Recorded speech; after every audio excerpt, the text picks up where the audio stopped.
J'ai vraiment été très impressionné par ces deux journées. Je voudrais vraiment vous remercier d'être venus si nombreux. J'aimerais aussi remercier les intervenants en leurs grades et qualités pour la hauteur de vue, la précision avec lesquelles ils nous ont présenté chacun leurs recherches et leurs travaux sur le domaine royal et sa chapelle. On a pu vivre la vie des rois et des princes sur ce domaine entre construction et déconstruction pour arriver à cet écrin qu'est la chapelle royale, un condensé de l'art du 19e et finalement très, très novateur. Donc si on pouvait retenir, de mon point de vue, deux axes, ce sont ces deux axes, un condensé de l'art du 19e et cet aspect novateur dans chacun des domaines qui a été présenté. La journée ne se termine pas. Vous aurez encore toute une partie cet après-midi. Je regrette de ne pas pouvoir être avec vous, mais vous êtes dans de très bonnes mains. La Fondation Saint-Louis a déployé le tapis rouge pour que ces deux journées se terminent en feu d'artifice. Et évidemment, j'aimerais finalement remercier toutes les petites mains qui se sont activées sans qu'on les voie et qui ont permis à cette manifestation de pouvoir se tenir et de pouvoir avoir cette qualité, cette dynamique qui n'est pas terminée. Je vous remercie.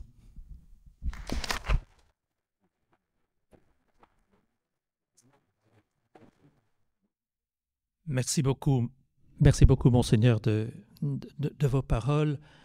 Si je dois ajouter quelque chose, en le résumant, ce sera bravo et merci. Bravo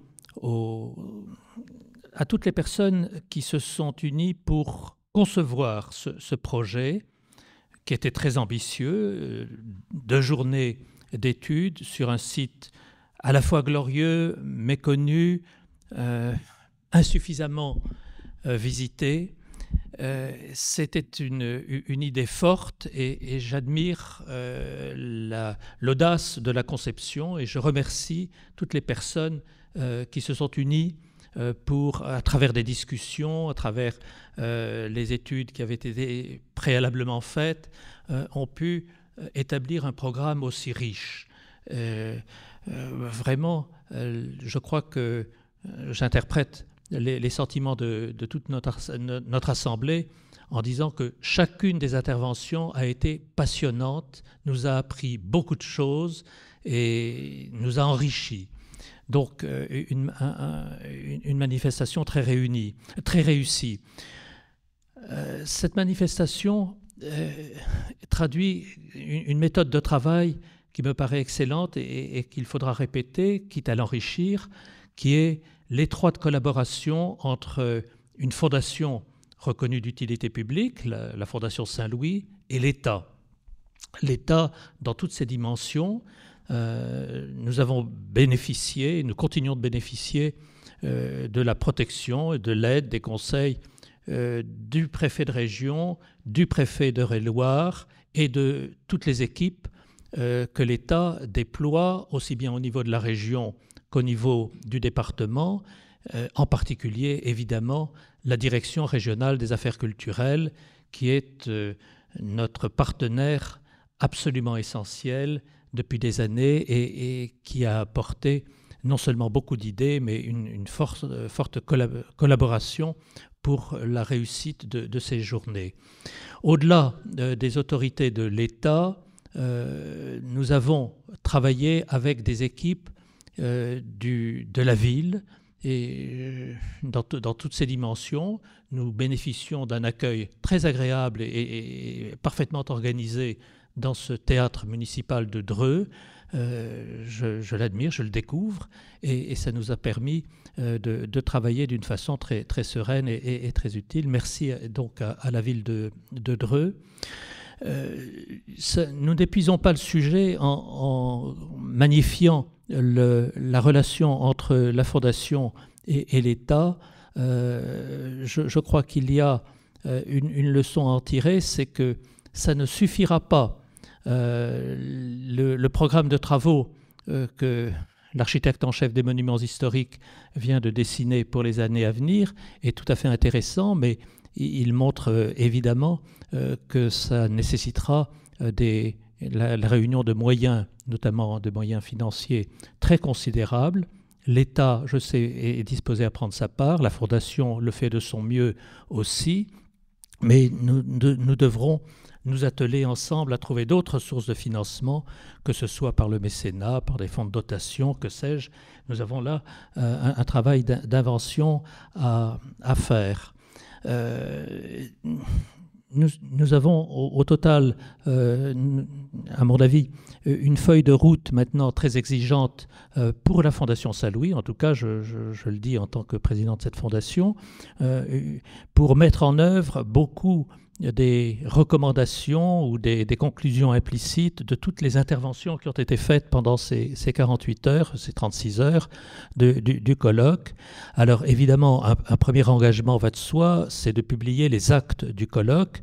Et Marc Mété me demandait de vous transmettre cette bonne information que la totalité du colloque sera disponible sur le réseau Internet dès le mois de juillet. Mais évidemment, au-delà de cette transmission qui permettra une réécoute ou tout simplement une écoute des interventions, des communications qui ont été faites pendant les 36 heures, il y aura lieu à publier quelque chose, alors que les actes certainement, peut-être un ouvrage complet et définitif, si je peux dire, sur Dreux, en tout cas un vrai travail de publication scientifique au niveau d'excellence des communications qui ont été faites ici depuis hier. Et puis alors si vous me permettez d'ajouter un vœu, c'est en repensant à cette figure tutélaire majeure à la fois de l'histoire de France et du site de Dreux, qu'est le roi Louis-Philippe. À travers toutes les interventions, c'est toujours cette figure de Louis-Philippe qui est apparue en filigrane ou de façon très claire. N'oublions pas la date du 6 octobre prochain. Le 6 octobre 2023 marquera le 250e anniversaire de la naissance de Louis-Philippe. Pour ma part, j'aimerais que la Fondation Saint-Louis, en liaison avec les partenaires que nous pouvons trouver, marque d'une façon solennelle cet anniversaire d'un roi qui régna sur la France et qui a une telle présence dans le site de Dreux. Voilà, c'est tout. Et donc, encore une fois, bravo et merci à toutes et tous.